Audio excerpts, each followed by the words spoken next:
দেশে করোনা আক্রান্ত 20,000 ছাড়িয়েছে, মৃত্যু আরো 15 জন।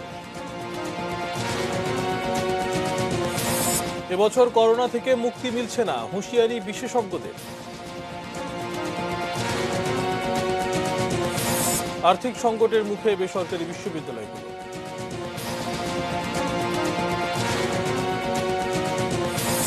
এবং বিশ্ব অর্থনীতির ক্ষতি হতে পারে $8.8 ট্রিলিয়ন, বলছে এডিবি।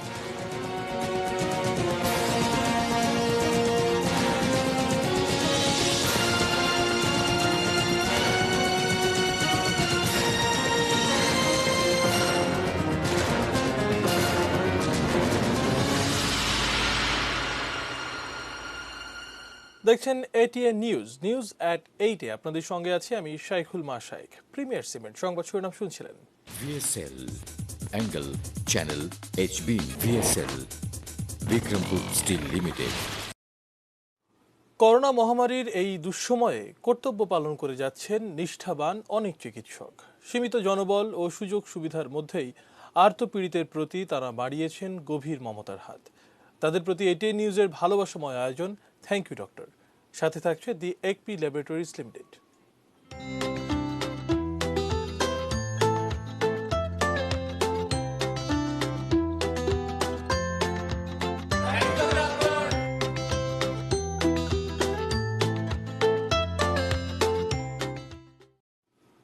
দেখতে প্রতিদিনই চোখ রাখুন এটিএন নিউজে। করোনা প্রসঙ্গ, worldometers.info অনুসারে বিশ্বের সবশেষ করোনা পরিস্থিতি জানাবো।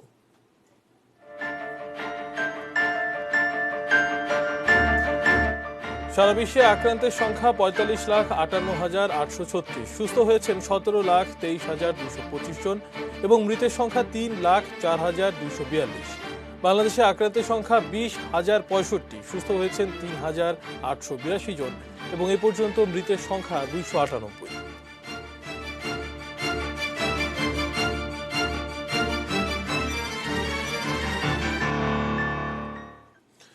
দেশে গত 24 ঘন্টায় নতুন করে আরও 1,202 জনের দেহে করোনা ভাইরাস শনাক্ত হয়েছে। একদিনে এ পর্যন্ত এটাই সর্বাধিক শনাক্ত। এ নিয়ে এখন পর্যন্ত মোট শনাক্ত হলেন 20,065 জন। গত 24 ঘন্টায় মারা গেছেন আরও 15 জন। আর এ নিয়ে করোনায় মৃতের সংখ্যা দাঁড়ালো 298 জনে। তাহিদ সৌরভ জানাচ্ছেন বিস্তারিত। গত বছরের শেষের দিকে চীনের উহান শহরে উৎপত্তি হওয়া করোনা রোগের বিস্তার এখন সারা বিশ্বে। প্রতিদিনে বাড়ছে এ রোগে আক্রান্তের সংখ্যা। কোভিড-19 সংবাদ বুলেটিনে আপনাদের আমন্ত্রণ। কোভিড-19 নিয়ে স্বাস্থ্য অধিদপ্তরের নিয়মিত ব্রিফিংয়ে জানানো হয়েছে, দেশে গত 24 ঘন্টায় এ রোগে নতুন করে আরও 1,202 জন আক্রান্ত হয়েছেন। আমাদের নমুনা সংগ্রহ হয়েছে 9,539টি এবং নমুনা পরীক্ষা হয়েছে সর্বাধিক এ পর্যন্ত 8,582টি গত 24 ঘন্টায়। এবং এই পর্যন্ত আমাদের নমুনা পরীক্ষা হলো 1,60,512টি। আমরা যেই 41টি ল্যাবে নমুনা পরীক্ষা করেছি এবং 8,582টি নমুনা পরীক্ষা করেছি, এখান থেকে আমাদের শনাক্ত হয়েছে গত 24 ঘন্টায় 1,202 জন। স্বাস্থ্য অধিদপ্তরের অতিরিক্ত মহাপরিচালক অধ্যাপক নাসিমা সুলতানা আরও জানান, বর্তমানে 41টি ল্যাবে করোনা পরীক্ষা হচ্ছে।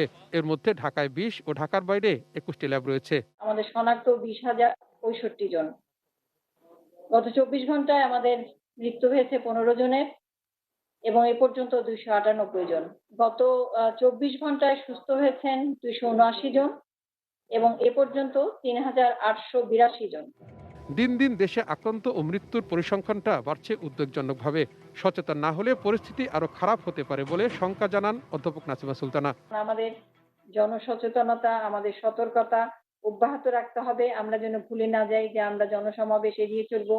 আমরা আমাদের বয়স্কদের, বয়োজ্যেষ্ঠদের প্রতি বিশেষভাবে যত্ন দেব। আমাদের শিশু, আমাদের গর্ভবতী মাদের প্রতি যত্ন রাখবো এবং আমাদের বিশেষ শিশু যদি থাকে যারা অসংক্রামক ব্যাধিতে ভুগছেন, উচ্চ রক্তচাপ, কিডনির সমস্যা, ফুসফুসের সমস্যা, ক্যান্সার এবং অন্যান্য যদি যারা ভুগে থাকেন তাদের দিকে আমাদের বিশেষভাবে নজর দিতে হবে। দেশে প্রথম করোনা সংক্রমিত ব্যক্তি শনাক্তের ঘোষণা আসে গত 8 মার্চ, আর এ রোগে 18 মার্চ প্রথম মৃত্যুর ঘটনা ঘটে। Tahid Saurav, ATN news, Dhaka. Corona সংক্রমণ খুব সহজে কমছে না, অন্তত বছর জুড়েই এই আতঙ্ক থাকবে বলে সতর্ক করছেন বিশেষজ্ঞরা। লকডাউন তুলে নেওয়ার সিদ্ধান্ত আত্মঘাতী হতে পারে বলে অভিমত তাদের। বিস্তারিত নাজিয়া আফরিনের রিপোর্টে। বিশ্বে করোনা সংক্রমণের সংখ্যা 40 লাখের ঘর ছাড়িয়েছে। ইউরোপ, আমেরিকা সহ বিশ্বের অধিকাংশ দেশে লকডাউন চলছে কয়েক মাস ধরে। তবে অর্থনৈতিক মন্দার কথা বিবেচনা করা অনেক দেশই ধীরে ধীরে লকডাউন তুলে নিচ্ছে এই পরিস্থিতিতেই। যদিও বিশ্ব স্বাস্থ্য সংস্থার আশঙ্কা এতে সংক্রমণ আরও বাড়বে। Fortunately, all three countries have systems in place to detect and respond to a resurgence in cases. আমাদের দেশেও ধীরে ধীরে শিথিল হচ্ছে লকডাউন। খুলেছে শপিং সেন্টার, ব্যবসায়িক প্রতিষ্ঠান। গণপরিবহন খুলে দেওয়ারও দাবি অনেকের। যেখানে লকডাউনের মধ্যেও বেড়েই চলেছে সংক্রমণের সংখ্যা, সে সময় লকডাউন তুলে নেওয়ার সিদ্ধান্ত আত্মঘাতী হতে পারে বলে মনে করছেন বিশেষজ্ঞরা। গার্মেন্টস খোলার 14 দিন পরে এটা মানে এখানে ম্যানিফেস্ট হতে পারে, সেটা আবার দেখতে হবে। আরেকটা হলো যে দোকানপাটও খুলে দেওয়া হচ্ছে, অনেক ছোট ছোট দোকান খুলে দেওয়া হয়েছে, শপিং মল কিছু কিছু খুলছে, কিছু কিছু খুলছে না, আবার ঈদ এসে যাচ্ছে। তো এই সময় এটা একটা মানে সমস্যা হবে। বাংলাদেশে এই মুহূর্তে লকডাউন শিথিল করার কোনো পরিবেশ সৃষ্টি হয়নি, তারপরেও মানুষজন বের হয়েছে, নিশ্চয়ই তাদের অনেক প্রয়োজন আছে, তারপরেও আমাদের স্বাস্থ্যবিধি মেনে চলতে হবে। ভারতের বিশিষ্ট চিকিৎসক দেবী শেঠি লকডাউন পরবর্তী পরিস্থিতিতে কিছু নিয়ম মেনে চলার পরামর্শ দিয়েছেন। তার ভাষ্যমতে করোনা সংক্রমণ খুব সহজে শেষ হচ্ছে না, তাই তিনি বলছেন আগামী 1 বছর জনসমাগমপূর্ণ স্থানে না যাওয়া, পুষ্টিকর খাবার খাওয়া সহ স্বাস্থ্যবিধি সতর্কতার সাথে মেনে চলতে হবে। অসুস্থ ও বয়স্কদের বিষয়ে সতর্ক থাকার পরামর্শ বিশেষজ্ঞদের। ঘরের ভিতরে যদি কোনো প্রবীণ সদস্য থাকে বা যার অন্যান্য অসুখ আছে, ডায়াবেটিস, উচ্চ রক্তচাপ বা ক্যান্সার বা অ্যাজমা, তার কাছ থেকে অবশ্যই অন্ততপক্ষে 1 হাত দূরত্ব বজায় রাখবেন। এভাবে আমরা স্বাস্থ্যবিধি মেনে চলা দরকার, না হলে হয়তো পরিস্থিতিটা আপনার অনুকূলে নাও থাকতে পারে। সময়ের প্রয়োজনে পরিচ্ছন্নতা আর অপ্রয়োজনে ঘরের বাইরে বের না হবার অভ্যাস গড়ে তুলতে না পারলে ঘনবসতির এই দেশে অনেক বেশি মূল্য দিতে হবে বলে আশঙ্কা করছেন বিশেষজ্ঞরা। Nazia Afrin, ATN news, Dhaka. অনলাইনে ক্লাস পরীক্ষা শুরু করলেও করোনা পরিস্থিতি মোকাবেলায় আর্থিক সংকটে পড়তে পারে বেশ কিছু বেসরকারি বিশ্ববিদ্যালয়। শিক্ষার্থীদের উপর চাপ না বাড়িয়েও এই সংকট মোকাবেলা সম্ভব বলে মনে করেন বেসরকারি বিশ্ববিদ্যালয়গুলোর ট্রাস্টি বোর্ডগুলো। বেসরকারি বিশ্ববিদ্যালয় সমিতি এক্ষেত্রে সরকারের সহযোগিতা চেয়েছে। বিস্তারিত জানাচ্ছেন আরফাত সিদ্দিকী।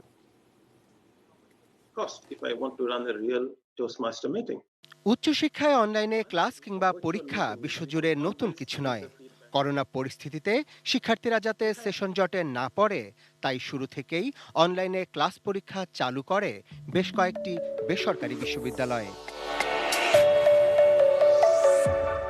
তবে বিশ্ববিদ্যালয় মঞ্জুরি কমিশনের একের পর এক স্ববিরোধী সিদ্ধান্তে শুরুতেই থমকে যায় এই কার্যক্রম। অবশেষে শিক্ষামন্ত্রী দীপু মনির মধ্যস্থতায় অনলাইনে ক্লাস পরীক্ষার অনুমোদন দেয় ইউজিসি। কোনো স্টুডেন্ট যদি এর থেকে বাদ পড়ে বা পড়ে, আমরা পরবর্তীতে তার পরীক্ষা সেগুলো আমরা পোষায় দেবো পরীক্ষা নিয়ে বা ক্লাস করে। এবং আমরা কিছু কিছু পরীক্ষা নিয়েও সফল হয়েছি, স্টুডেন্টরা ক্লাস করছে। ইভেন আমাদের ফাইন আর্টস স্টুডেন্টরা বাসায় বসে আর্ট করছে, টিচাররা সেভাবে ইনস্ট্রাকশন দিচ্ছে। সভার সিদ্ধান্ত অনুযায়ী গত 7 মে অনলাইনে ক্লাস পরীক্ষা ও নতুন সেমিস্টারে ভর্তির গাইডলাইন প্রকাশ করে ইউজিসি, যাতে শিক্ষার্থীদের টিউশন ফি পরিশোধে চাপ না দেয়া ও বিনা বেতনে অধ্যয়নের আওতা বাড়ানোর উল্লেখ রাখা হয়। যদিও সাধারণত সেমিস্টারের শুরুতেই পুরো সেমিস্টারের টিউশন ফি অগ্রিম জমা রেখে আসছে দেশের দামি বিশ্ববিদ্যালয়গুলো। কিছু কিছু বিশ্ববিদ্যালয় আছে যাদের অবস্থা খুব একটা ভালো নয়, এবং এই সমস্ত বিশ্ববিদ্যালয়ের ছাত্রদের টিউশন ফি আর ওই বড় বড় বিশ্ববিদ্যালয়ের টিউশন ফি কিন্তু এক রকমের নয়।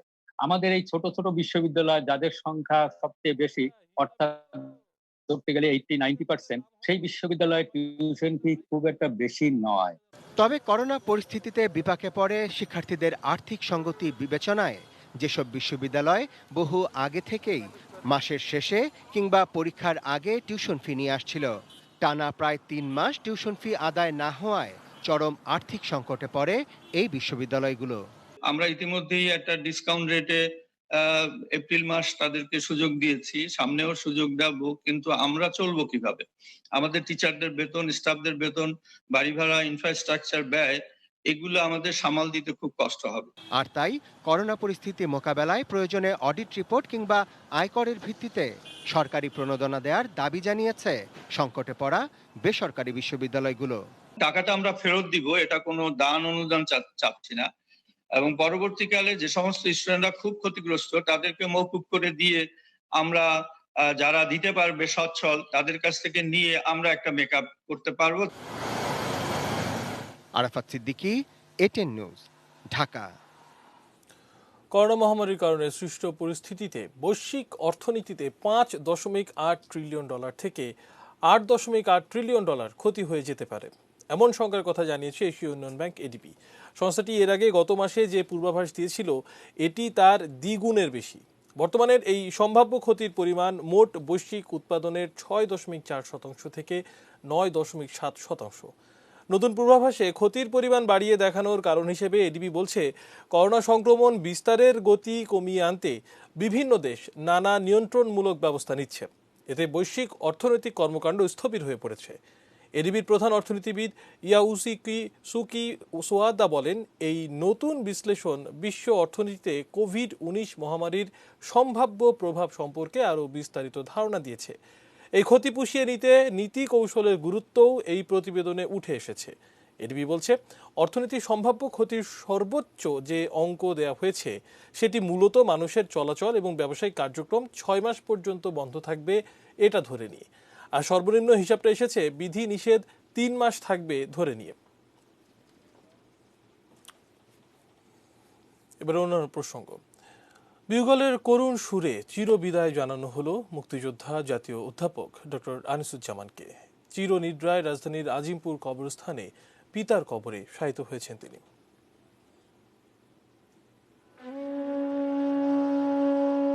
ইংরেজি ও বাংলা ভাষায় লেখা আমাদের সংবিধানের ভাষাগত কোনো বিতর্ক হলে বাংলাটাকেই প্রাধান্য দেয়া হয়। আমাদের সংবিধানের সেই বাংলা অনুবাদের কাজটি করেছিলেন মুক্তিযোদ্ধা, শিক্ষকদের শিক্ষক অধ্যাপক ডক্টর আনিসুজ্জামান।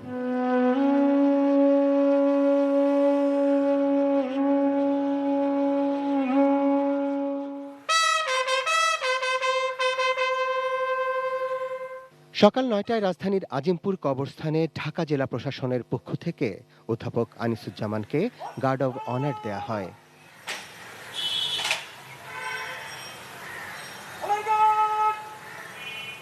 করোনার স্বাস্থ্যবিধি মেনেই সীমিত পরিসরে অনুষ্ঠিত হয় নামাজের জানাজা।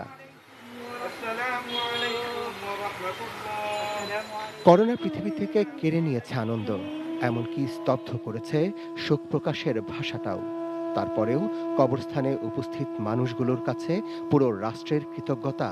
অন্তত প্রিয় শিক্ষককে তারা বিদায় জানাতে গিয়েছেন। সবাইকে ধন্যবাদ দিতে চাই, প্রধানমন্ত্রী থেকে শুরু করে প্রাইম মিনিস্টার অফিস পুরো উদ্যোগ নিয়েছেন। তো সবাই সব রকম চেষ্টা করেছেন, কিন্তু আমাদের এটা ভাগ্যে ছিল, এটি হলো। আপনারা সবাই দোয়া করবেন। একজন মানুষ অনেক বড় বড় কাজ করতে পারে জীবনে, এটা সত্যি কথা, কিন্তু একটা বড় মাপের মানুষ হওয়া কাজের সঙ্গে খুব ডিফিকাল্ট জিনিস। তো মামা ছিলেন সেরকম একটা মানুষ, অনেকে মামা বলে ডাকতেন। এটা শুধু আমার লস না, it's loss for the whole nation, এবং এটাকে পূরণ কেউ করতে পারবে না। সবশেষ অন্তিম শয়ানে বাবার কবরেই ঠাঁই হয় আমাদের রাষ্ট্রীয় শিক্ষক অধ্যাপক আনিসুজ্জামানের। Arafat Siddiqui, ATN news, Dhaka. এবার বাংলায় অধ্যাপক আনিসুজ্জামানের চলে যাবার দিনে অনন্তের যাত্রী হলেন ওপার বাংলার দেবেশ রায়ও। বৃহস্পতিবার রাত 10:50 তিনি বাগুইআটির এক নার্সিং হোমে শেষ নিঃশ্বাস ত্যাগ করেন। আগের রাতে শ্বাসকষ্টজনিত সমস্যা নিয়ে হাসপাতালে ভর্তি হয়েছিলেন তিনি।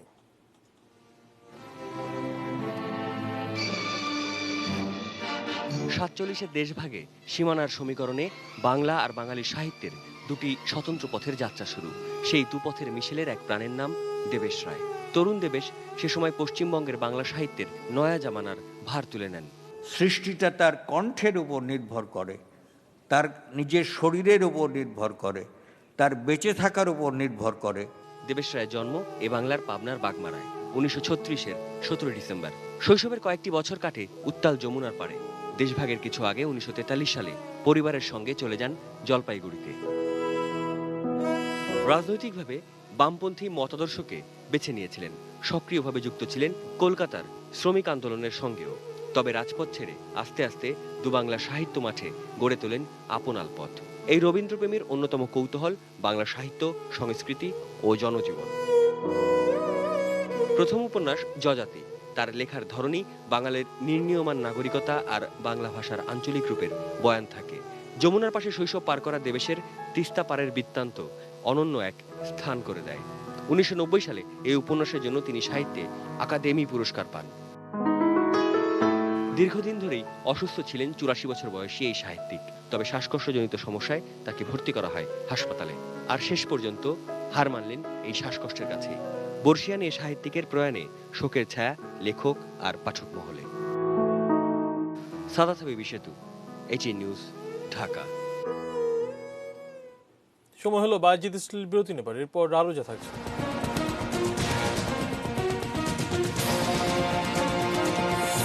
কক্সবাজারে আরো 3 রোহিঙ্গা করোনা আক্রান্ত।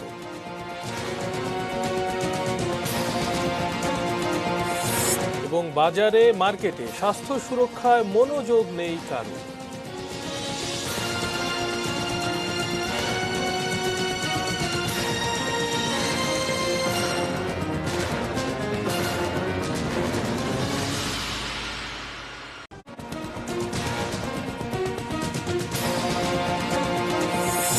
দেশে করোনা আক্রান্ত 20,000 ছাড়িয়েছে, মৃত্যু আরো 15 জনের। এবছর করোনা থেকে মুক্তি মিলছে না, হুঁশিয়ারি বিশেষজ্ঞদের। আর্থিক সংকটের মুখে বেসরকারি বিশ্ববিদ্যালয়গুলো।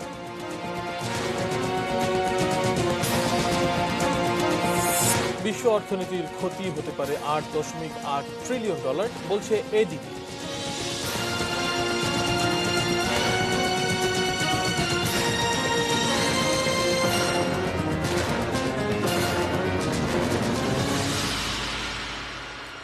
প্রতিপর আবার আমন্ত্রণ জানাচ্ছি News@8-এ প্রিমিয়ার 7 সংবাদ শিরোনাম শুনছিলেন।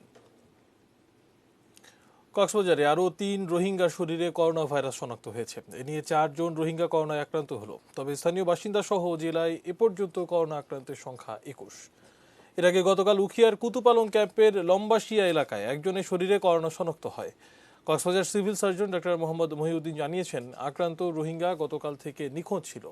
আজ তাকে খুঁজে বের করে কুতুপালং 2 নম্বর ব্লকে আন্তর্জাতিক অভিবাসন সংস্থার আইসোলেশন সেন্টারে পাঠানো হয়েছে। তার সংস্পর্শে আসা পরিবারের 6 সদস্যকে উখিয়ার কুতুপালং রাবার বাগানে MSF এর কোয়ারেন্টিন সেন্টারে পাঠানো হয়েছে।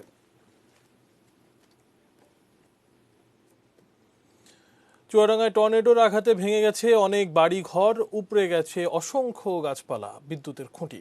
আহত হয়েছেন কমপক্ষে 10 জন। গত রাত 11:30টার দিকে শুরু হওয়া টর্নেডোর তাণ্ডব চলে টানা আধা ঘন্টা। সঙ্গে ছিল ভারী বৃষ্টি। জেলা আবহাওয়া অফিস জানায়, টর্নেডোর সর্বোচ্চ গতিবেগ ছিল ঘন্টায় 55 কিলোমিটার। প্রবল ঝড়ে জেলার বিভিন্ন স্থানে সড়কের পাশের গাছপালা উপড়ে যান চলাচল বন্ধ হয়ে গেছে। ভেঙে গেছে কয়েকশো কাঁচা ও আধা পাকা বাড়ি। অসংখ্য বিদ্যুতের খুঁটি ভেঙে পড়ায় 4টি উপজেলায় বিদ্যুৎ সরবরাহ এখনও স্বাভাবিক হয়নি।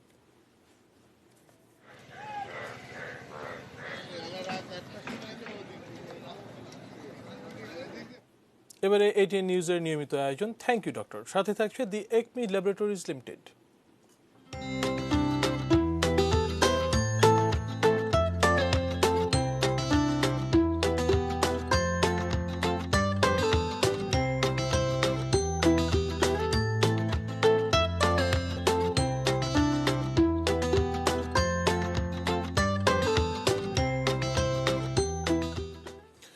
দেশে করোনা আক্রান্তের সংখ্যা 20,000 ছাড়িয়েছে, বেড়েছে উদ্বেগ। কিন্তু নিজের পরিবার ছেড়ে ঢাকার বিশেষায়িত হাসপাতালে করোনা আক্রান্তদের সাহস জুগিয়ে যাচ্ছেন ফ্রন্টলাইন ফাইটার, চিকিৎসক এবং স্বাস্থ্যকর্মীরা। জাতীয় এই দুর্যোগে তাই তাদের সাহস দিয়ে বলা, আমরা পাশে আছি। সময়টা এখন কারো পক্ষে নেই। করোনা ভাইরাস গোটা বিশ্বকে অচল করে দিয়েছে। করোনার সঙ্গে মানুষের লড়াই জীবন মৃত্যুর।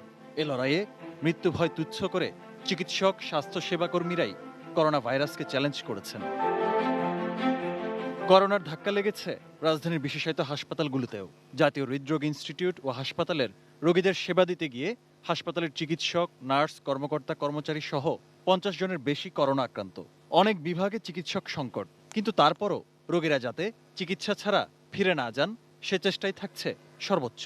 হেলথ ম্যান পাওয়ারকে সুস্থ রাখতে হবে, তাইলেই কেবল রোগীর চিকিৎসা সম্ভব হবে। এই কারণেই আমি যখনই একটা ওয়ার্ড আমার এফেক্টেড হয়েছে সেই ওয়ার্ড শিফট করে অন্য ওয়ার্ডে নিয়ে গেছি। ওই ওয়ার্ডকে ডিসইনফেক্ট করেছি, 5 দিন 7 দিন রেখে ডিসইনফেক্ট করে আবার ওই ওয়ার্ডে শিফট করেছি। এইভাবে একটা ওয়ার্ড থেকে অন্য ওয়ার্ড, অন্য ওয়ার্ড থেকে অন্য ওয়ার্ড, এইভাবে কর্নার ব্লক, এইভাবে করে করে আমি এমনভাবে কাজ করেছি যেন আমার কোনো রোগী ফেরত না যায় এবং সকল রোগীর যেন চিকিৎসা চলতে পারে। হাসপাতালে করোনা সংক্রমণের কারণ হিসেবে চিকিৎসকরা বলছেন রোগীদের করোনা উপসর্গ গোপন করা, তাই জরুরি বিভাগে খোলা হয়েছে আলাদা আইসোলেশন কর্নার। হৃদরোগে আক্রান্ত রোগীর করোনা উপসর্গ থাকলে ভর্তি করা হচ্ছে একেবারে আলাদা ওয়ার্ডে। ফলে স্বাস্থ্যকর্মীদের আক্রান্ত হওয়ার ঝুঁকি আগের চেয়ে কমেছে। যেহেতু কার্ডিয়াক সার্ভিস এটা একটা ইমার্জেন্সি সেবা, সেটা আমরা কোনো রোগীকেই বলতে পারবো না আপনি কোভিড টেস্ট করে আসেন তারপর আমরা চিকিৎসা দেবো, ওই পর্যন্ত রোগীটা সার্ভাইভ করবে না। আমরা আইসোলেশন ওয়ার্ড 4 নম্বর ওয়ার্ডটাকে আইসোলেশন ওয়ার্ড করেছি। যে কোনো সাসপেক্টেড পেশেন্ট যদি হয়, তার জ্বর, শ্বাসকষ্ট যাই থাকুক, আমরা তাদেরকে আইসোলেট করি, তাকে ইমার্জেন্সি সেবা যেটা দেওয়ার পরবর্তীতে আমরা তাদের স্যাম্পল পাঠাই। কিন্তু আমরা আগে যে তাকে সেবা দিয়ে রোগীটাকে স্টেবল করা, তার জীবনটাকে সেভ করা, সেটা আমরা কিন্তু সবসময় করে যাচ্ছি। আহমেদ রাব্বি, তানিম, ATN নিউজ, ঢাকা। এবারে সোশ্যাল ইসলামী ব্যাংক লিমিটেড বাণিজ্য সংবাদ।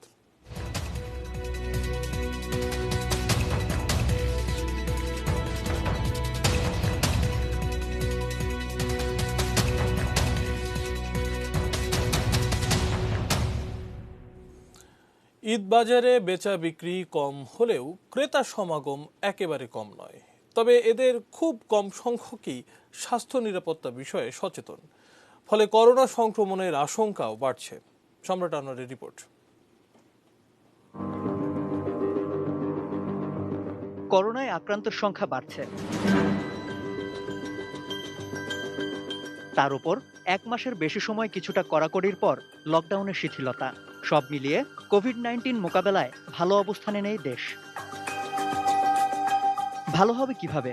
স্বাস্থ্যবিধি মানতেই তো শহরবাসীর অনীহা। বারবার বলার পরও সামাজিক দূরত্ব কখনোই বজায় রাখা যায়নি যথাযথভাবে। আর এখন শিথিলতার কারণে ঈদ বাজারে ভিড় বাড়ছে প্রতিদিন।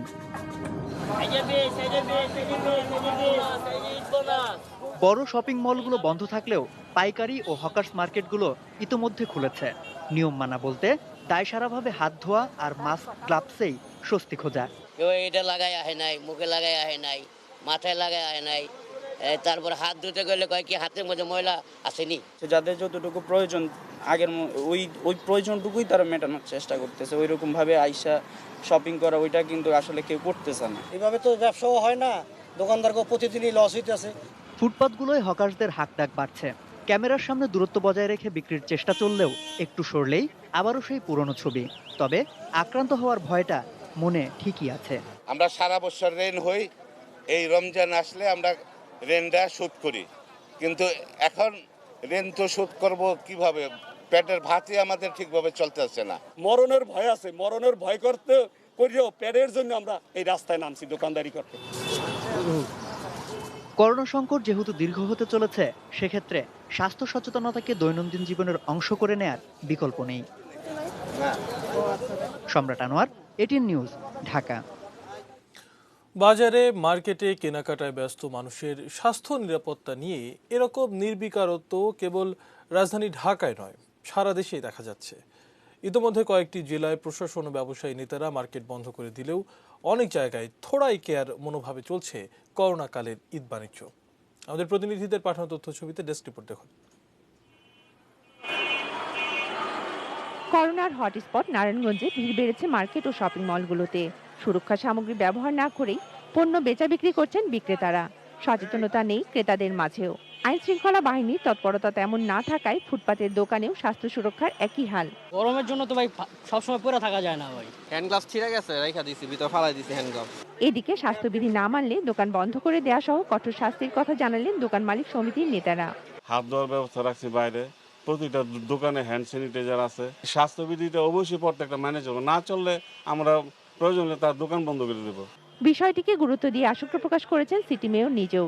নারায়ণগঞ্জ ঘনবসতি এরিয়া এবং শ্রমিক অধ্যুষিত এরিয়া, যেহেতু সব খুলে দেওয়া প্রায় খুলে দেওয়া হয়েছে, রাস্তাঘাটে প্রচুর লোকজন, এখানে সংক্রমণের আশঙ্কাটা বেড়ে যাচ্ছে। কুষ্টিয়া শপিং মল ও বিপণী বিতানগুলোতে সকাল থেকে বিকেল পর্যন্ত থাকছে উপচে পড়া ভিড়। স্বাস্থ্য সুরক্ষায় কোনো কিছু ব্যবহার করছেন না ক্রেতা ও বিক্রেতারা, মানা হচ্ছে না সামাজিক দূরত্ব। গুনি গুনি লোক ঢুকাচ্ছে, এখন জনগণ যদি নিজের ভালোটা না বোঝে, দোকানদার তো বোঝাতে পারবে না। যে পরিস্থিতি সৃষ্টি হয়েছে তাতে বন্ধ রেখে দিয়ে আমাদের মনে হয় আমরা ব্যক্তিগত মনে করি যে ভালো। বিভিন্ন ব্যবসা প্রতিষ্ঠান ও দোকানদারদের সরকারি নির্দেশনা মানতে বলা হলেও ক্রেতাদের ভিড়ে তা সম্ভব হচ্ছে না বলে জানিয়েছেন ব্যবসায়ী সংগঠনের নেতারা। অনেকেই মাস্ক নিয়ে আসছেন না, আমরা বলেছি তাদেরকে মাস্ক নেওয়ার জন্য। এই নিয়ে দু একজন দোকানদারদের সাথে ক্রেতার হাতাহাতি পর্যন্ত হয়ে গেছে। বিপজ্জনক জেনেও শিশুসহ পরিবার পরিজনদের সাথে ঈদের কেনাকাটা করতে নাটোরের মার্কেটগুলোতে ভিড় করছেন ক্রেতারা। করোনা ঝুঁকি বাড়ছে, বরং কমছে না। ঈদের মার্কেট কেন? ঈদের মার্কেট আমাদের করার দরকারই নাই। স্বাস্থ্যবিধি ও শারীরিক দূরত্ব মেনে বেচাকেনার নির্দেশনা থাকলেও দেশের বিভিন্ন জেলার অধিকাংশ দোকানেই তা মানা হচ্ছে না। এতে দিন দিন বেড়েই চলছে করোনা সংক্রমণের ঝুঁকি। Shakil Aziz, desk report, ATN news. এবার মেটাল প্রেজেন্টস কৃষি সংবাদ, সুজলা সুফলা।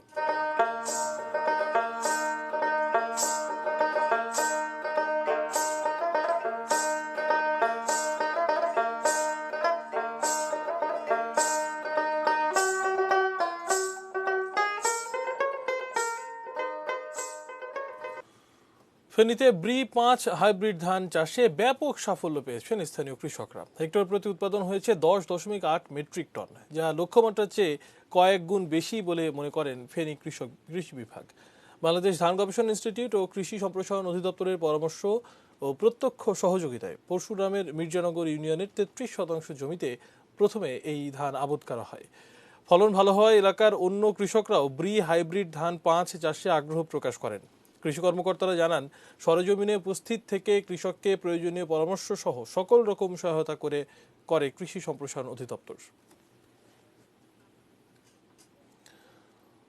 রাজশাহীতে কর্তৃপক্ষের বেঁধে দেওয়ার সময়সীমা মেনে আম সংগ্রহ শুরু করেছেন বাগান মালিকরা। এবছর গাছে দেরিতে ফল আসায় এখনও সেভাবে ব্যস্ততা শুরু হয়নি। প্রথম দিনে প্রধানত আমের আচার ও জুস তৈরির কাঁচামাল হিসেবে ব্যবহারযোগ্য কাঁচা গুটি আম পাড়া হয়েছে। গুটি আম বিক্রি হয়েছে প্রতি মন 700 থেকে 800 টাকা দরে। এরপর 20 মে শুরু হবে গোপালভোগ আম নামানো। এছাড়া রানী পছন্দ, লক্ষণভোগ বা লখনা 15-25 মে, হিমসাগর বা হিরসাপাতি 28 মে, ল্যাংড়া 6 জুন, আম্রপালি 15 জুন এবং ফজলি 15 জুন থেকে নামানো যাবে। সবার শেষে 10 জুলাই থেকে নামবে আশ্বিনা এবং বাড়ি 4 জাতের আম। কৃষি সম্প্রসারণ অধিদপ্তরের উপপরিচালক মোহাম্মদ শামসুল হক জানান, এবার জেলায় 17,686 হেক্টর জমি থেকে 2,10,000 মেট্রিক টন আম পাওয়া যাবে বলে প্রত্যাশা করছেন তারা, যার বাজার মূল্য প্রায় 800 কোটি টাকা।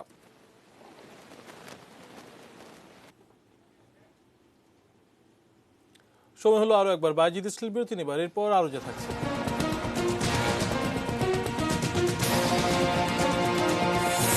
আফ্রিকায় করোনা আক্রান্ত হতে পারে 25 কোটি মানুষ, WHO-র শঙ্কা।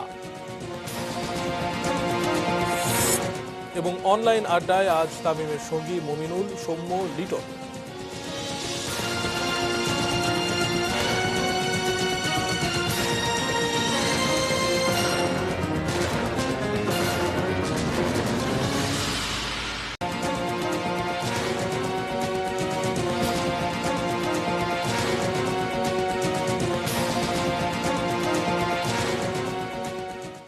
প্রতিপর আবার আমন্ত্রণ জানাচ্ছি নিউজ@8-এ। ধন্যবাদ আমাদের সঙ্গে থাকার জন্য।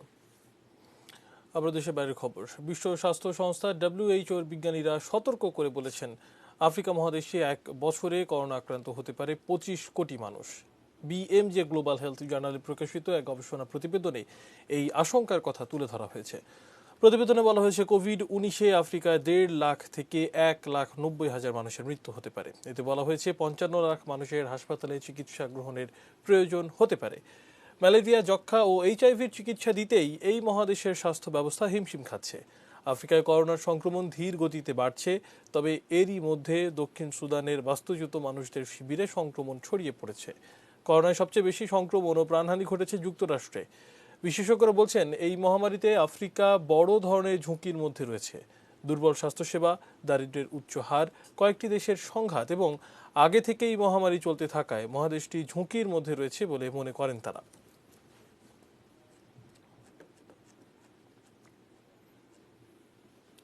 করোনা ভাইরাসের কেন্দ্রস্থল চীনের উহানে ৩০ লাখ বাসিন্দার পরীক্ষা সম্পন্ন হয়েছে। নতুন করে ভাইরাস সংক্রমণের পর সেখানকার ১,১০,০০,০০০ বাসিন্দার সবাইকে পরীক্ষার উদ্যোগ নেয় কর্তৃপক্ষ। ১০ দিনের মধ্যে এই পরীক্ষা সম্পন্ন হবে। গত বছরের ডিসেম্বরে উহান শহর থেকে ছড়িয়ে পড়ে করোনা ভাইরাস। এই ভাইরাসে বিশ্বজুড়ে এখন পর্যন্ত ৩ লাখের বেশি মানুষের মৃত্যু হয়েছে। ৩ এপ্রিলের পর উহান শহরে কেউ আক্রান্ত না হলেও গত সপ্তাহে শহরটিতে ৬ জন নতুন রোগী শনাক্ত হয়। এরপরই সেখানকার সব বাসিন্দাকে পরীক্ষার উদ্যোগ নেওয়া হয়।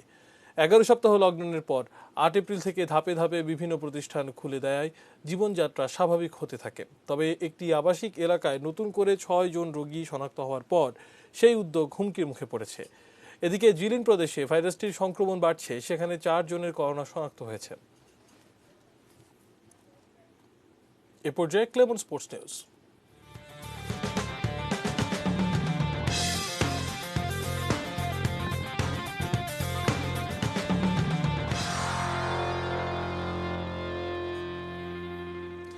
আগামীকাল ফেসবুক লাইভে তামিম ইকবালের অতিথি জাতীয় দলের ৩ সতীর্থ মুমিনুল হক, সৌম্য সরকার ও লিটন দাস। বাংলাদেশ সময় রাত 10:30টায় শুরু হবে তাদের অনলাইন আড্ডা। করোনা ভাইরাসের কারণে খেলাধুলা বন্ধ থাকায় এই সময়টাকে কাজে লাগাচ্ছেন জাতীয় দলের ওয়ানডে অধিনায়ক তামিম ইকবাল। বিভিন্ন ক্রিকেটারকে নিয়ে ফেসবুকে নিয়মিত লাইভ আড্ডার আয়োজন করছেন তিনি। এবার তার সেই আড্ডায় যোগ দেবেন জাতীয় দলের ৩ সতীর্থ মুমিনুল হক, সৌম্য সরকার ও লিটন দাস। শুক্রবার তামিম তার ফেসবুক পেজে বিষয়টি জানিয়েছেন। এর আগে মুশফিকুর রহিম, মাহমুদুল্লাহ রিয়াদ, মাশরাফি বিন মুর্তজা, সাবেক ৩ অধিনায়ক হাবিবুল বাশার সুমন, খালেদ মাহমুদ সুজন ও নাইমুর রহমান দুর্জয়ের সঙ্গে আড্ডা দেন তামিম। এছাড়াও একদিন ছিলেন দক্ষিণ আফ্রিকার সাবেক অধিনায়ক ফাফ ডু প্লেসি।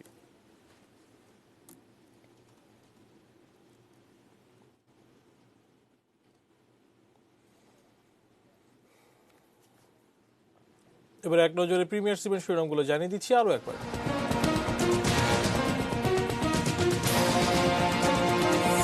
দেশে করোনা আক্রান্ত 20,000 ছাড়িয়েছে, মৃত্যু আরো 15 জনের।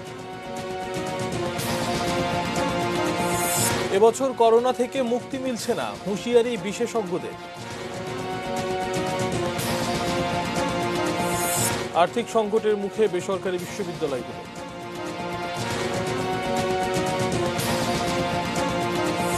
বিশ্ব অর্থনীতির ক্ষতি হতে পারে $8.8 ট্রিলিয়ন, বলছে এডিবি। কক্সবাজারের রোহিঙ্গা ক্যাম্পে 3 জন করোনা আক্রান্ত।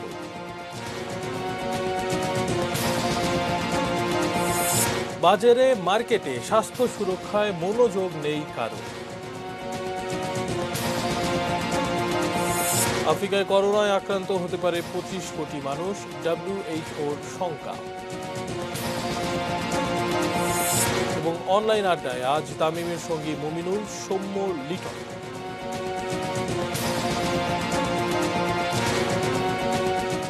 এই ছিল নিউজ এট 8। সঙ্গে থাকুন, দেখতে থাকুন ATN নিউজ। ATN নিউজের ব্রেকিং নিউজ আপনার মোবাইলে পেতে টাইপ করুন STAR2 AN এবং পাঠিয়ে দেন 5959।